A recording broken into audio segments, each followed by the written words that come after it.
Surviving infidelity. She committed infidelity for 8 years. Well, I've had a few drinks and after getting several messages of wanting a backstory, here's one for you good people of Reddit. Me and my then girlfriend, let's call her Succubus, got our first place after high school, so we decided to throw a housewarming party with a few of our friends. Well, later that night, I drank way too much after losing too many drinking games, and I ended up getting sick and spent a while in the bathroom trying to pull myself back together, only to end up going to bed and passing out. Well, after everyone left, it was just Succubus and my ex-best friend, let's call him Matt. They both ended up going for each other. I think he initiated it. They ended up in my guitar studio room on the other end of the apartment while I was passed out. And it gets worse. After she slept with him, she came into the bedroom and woke me up around 3:30 a.m. to have round 2 with me, not knowing at the time what happened. Waking up that next morning, I had this gut feeling something was off but couldn't place it. I even made breakfast for both of them for Pete's sake. It was a month later, me and my ex went to a Halloween party at another friend's place, and after a long night of drinking, Succubus ends up falling asleep, and everyone there ended up leaving. I tried to call for a ride home but my phone died. I was looking around for a charger and couldn't find any, so I decided to grab Succubus's cell phone out of her bag, and when I turned the screen on she already had a text up with her best friend, and the first line it read, "Make sure OP doesn't find out." Alarm bells going off, so I read on. Succubus told her best friend everything that happened that night, and bragging about how exciting and fun it was, and telling her best friend that if the opportunity happened again, she's going to do it. I can't even begin to explain the feeling that came over me. I've never felt a rage and adrenaline rush that hard in my life. All I could see was red in the image of Matt railing Succubus. I ended up leaving with her phone. Driving home when I had no business driving in my state. Making it home, my father met me at my place. I proceeded to pack her things, and after charging my phone, I was calling Matt, pretending I didn't know anything. I told him that I wanted to hang out. Well, he was gone for the weekend hanging with his friends, and he told me he would see me Sunday night. Well, after packing all of Succubus's stuff, I went back to the house to pick her up. She was still asleep. I woke her up and drove her to her father's house. Confused with all her stuff in the car and headed to her dad's house, she kept asking me what's wrong. Not saying a word, I just tossed her phone in her lap with the text exchange she has with her best friend.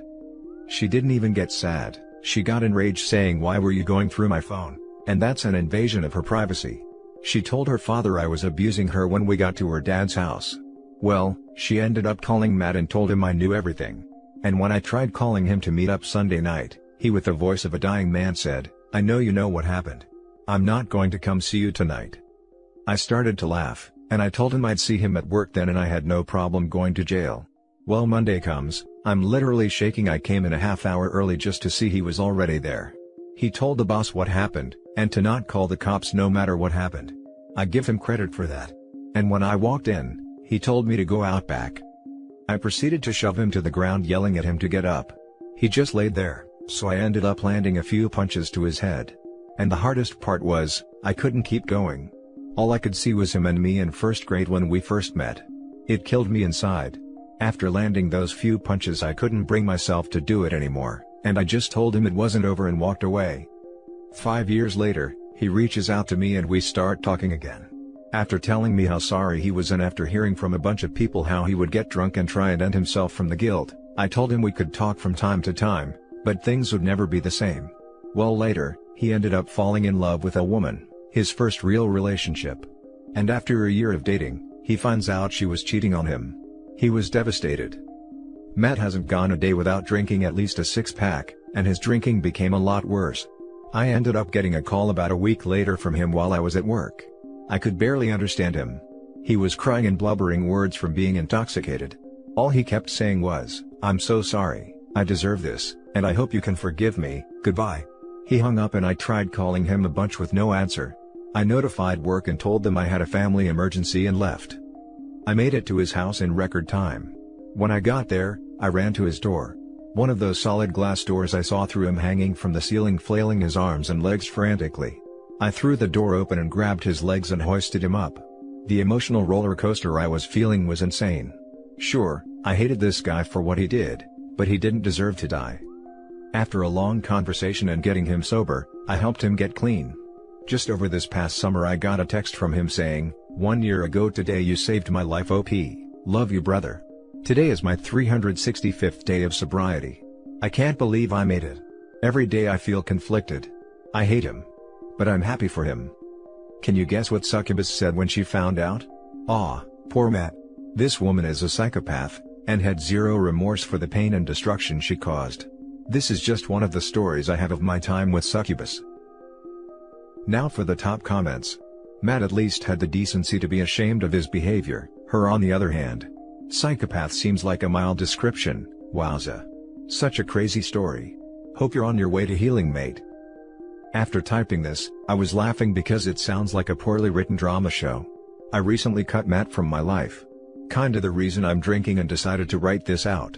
I may have forgiven him, but I can't forget it, and it's not something I want to keep reliving in my head. Only time he really reaches out anyway is when he wants someone to make him feel better. Finally had enough. He goes through his breakup and I was there for him. Who was there for me when I was going through my time in hell? No one. I'm not going to be someone's doormat or emotional support anymore. I'm burnt out. This is probably what makes those good guys turn into a-holes, because I feel myself getting to that point. Cheers. Why wasn't this your only story involving Succubus?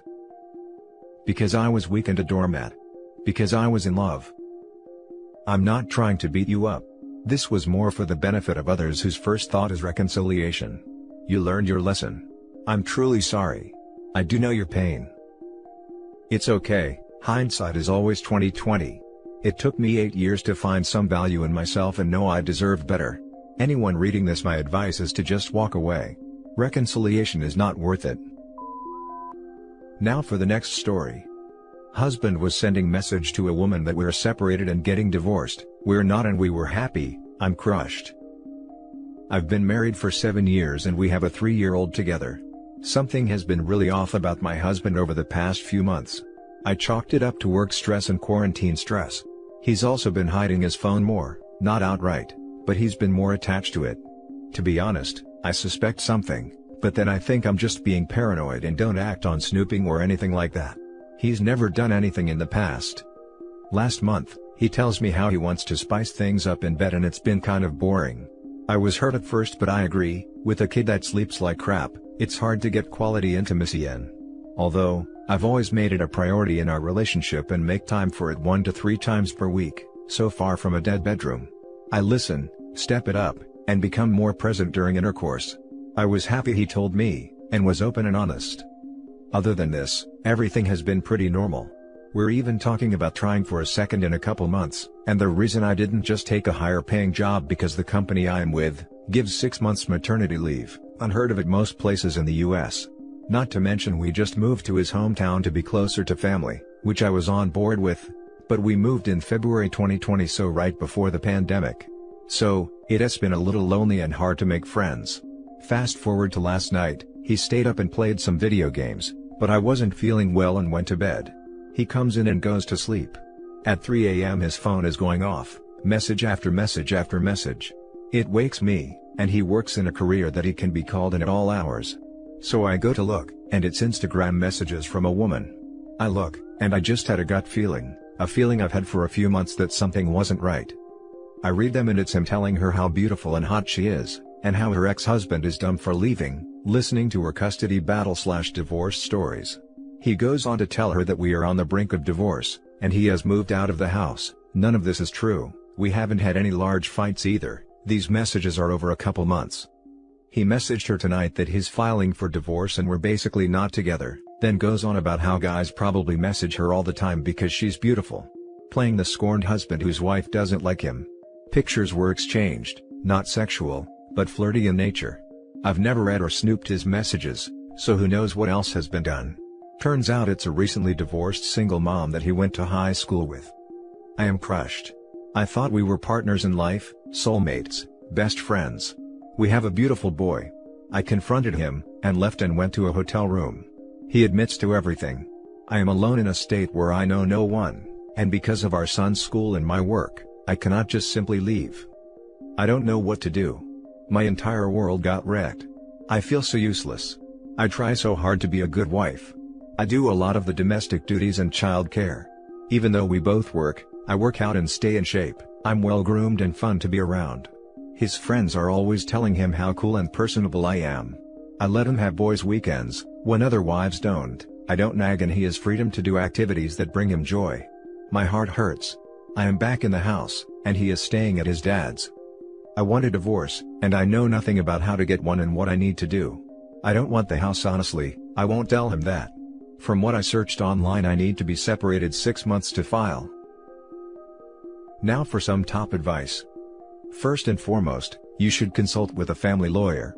Survivinginfidelity.com and chumplady.com are two websites you might want to check out. Also, contact a therapist for yourself and for your son. Also, talk to your son's school about what is going on. Lastly, expose your wayward husband. Tell family and friends what he's done. He is likely to blame this on you. I hope that things will get better. I've already called a few. I do not want to get back with him. This happened before with a woman he worked with, not to this degree. But the conversation was not appropriate for a married man with a child. Any savings I have is going to go to a lawyer. I've learned through a similar experience that even if you are an exceptional partner and drop-dead gorgeous, people still cheat for the thrill. And it's so disappointing because we feel we will never be enough. But in the end, people who cheat are just selfish. You're not the issue, girl. He is. Time to find your way out and be gentle with yourself. Thanks. I keep trying to tell myself, I'm crushed. My family is non-existent, terrible childhood, I escaped poverty and abuse and made something of myself. My biggest savior is that I didn't become a stay-at-home mom and worked my butt off. We had a serious discussion on me being a stay-at-home mom and I'm glad I choose not to. His family is the only family I've ever known, and his friends, and because we just moved to his hometown, are my only friends here. I haven't talked to any one of them about this. I've reached out to a few close friends I had before him. I'm so sorry this happened to you. It's gut-wrenching and awful. I know you're still reeling and off balance, but as others have suggested, you need to talk to a lawyer today. No matter if you divorce or reconcile, you need to protect yourself. What your husband did is despicable and disturbing. I don't know how a relationship survives that, because either he means what he said and is planning on divorcing you, or he's some sort of thoughtless, self-absorbed sociopath who's lying to a vulnerable recently divorced single mom. No matter which, he has severe character defects and it's hard to picture a future with someone like that. Added to add, you should absolutely let the other woman know he's been lying to her about your situation, so she can also see his true character. I did reach out, and I in no way placed blame, but made her aware that this wasn't a scorned husband asking for advice. He was manipulating her and me. She apologized and said it was nice to talk to someone going through the same thing, and in no way knew that he was lying. In all honesty, her side of the conversation wasn't all that bad. It was my creepy husband that was the most concerning. I did make it a point that any man that is having marriage problem will never reach out to you for the purpose of advice. They want to sleep with you. Now for the last story. It can be done. This is my first time on this sub, so I figured I would give some advice on surviving infidelity. I am currently on my second marriage. Been married 15 years already. Couldn't be happier honestly. First marriage though was a different story. We met when we were both young. Only made it to 7 years.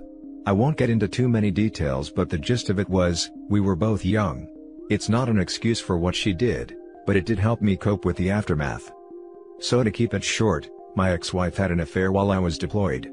She ended up getting pregnant by the other guy. She had terminated before I came back from downrange. I assume partly because she knew there was no way in hell the kid was mine, but also, I think she knew that dude wasn't still around. He knew she was married and I was deployed, so I guess he just wanted to have some fun. But from the emails I got to read after the fact, he definitely made it seem like he cared and loved her, which he didn't. I had heard whispers in the beginning of our relationship that she had cheated on me, but ignored it because I didn't have proof, and the people who spoke about it I knew were not very reliable sources. The thing is, she had no remorse. I mean none at all. Somehow her screwing around was everyone else's fault but her own. Her family automatically took her side even knowing that she cheated on me. I think what bothered me most was, we had a child together already and she had the nerve to have this dude around my kid. Like most people though, I was still in love and wanted to work things out, but I'll be honest, she was the one that wanted a divorce in the end. As can be imaged, I was miserable and didn't know what to do with myself. I think the moment of change was when I decided to focus on myself and the time I spent with our daughter. The dude was in the military too, and getting him busted for adultery did feel great. The turning point in all of this was one day she had crossed my mind because of some paperwork I needed to sign off on for our daughter, and in that moment, I realized I wasn't filled with rage anymore. Don't get me wrong, I still dislike her as a person, but as long as she is a good mom, I don't give two shots what she does anymore. That realization came 16 or 17 years ago and I figured why not share. It does get better over time, and the one thing I learned from all of it was not my fault. I was the best husband I could, considering how inexperienced I was with relationships. While I don't see it as an excuse, it helped me to just chalk it up to her being that kind of person. She did get remarried eventually, and that only lasted a year or two I believe. I'm happy with how my life is now. In the beginning it was hard with my daughter because her mother did manipulate her behavior, but thankfully, I was able to tough it out and my daughter realized on her own that her mother is full of crap sometimes. I'm happily married and my current wife had 2 children of her own whom I adopted early into our marriage. So now I have a wonderful wife, 3 great children, young adults actually, a good, steady job and no hatred towards the ex. I'm doing just fine, but it all started with learning to not blame myself for things I couldn't control. I hope this helps anyone who reads it and I apologize if it seems like I'm rambling. Still not fully awake yet. Now for the top comments. I tell people, it's like someone else was married to my ex-wife. On the rare occasion we speak, we have no problems. Her husband is a good guy. They both were great with my daughter. I consider myself blessed and hold no grudge at all for her infidelity. Been 20 years. Good to hear. Can't stay mad forever no matter how much I wanted to at the time. I congratulate you brother that you could overcome it. I was 32 years in the Navy and I saw many horrible things. Your experience is one of many. One thing that I have always asked myself, why do men always say that she is a good or excellent mother? Someone who takes his lover home is a good mother, who destroys the safe place of her children is a good mother. For example, for me these people are neither good nor less good mothers. I think for some of us it's a coping mechanism. For me it was easier to focus on some positive aspect of her I could believe in, instead of being angry 24/7. I am truly glad that you managed to secure a happy ending. Also, nice move on busting the affair partner. Thank you. Yeah, that part did feel good. He went from a sergeant promotable, to an SPC again. Also was nice knowing what he did got around, so it took a while before anyone would date him, unless they didn't know anything about him at all. And that's it for this video guys. If you have thoughts to share, leave a comment below. Don't forget to hit like and subscribe if you like this content. I'll catch you in the next one. Good day everyone.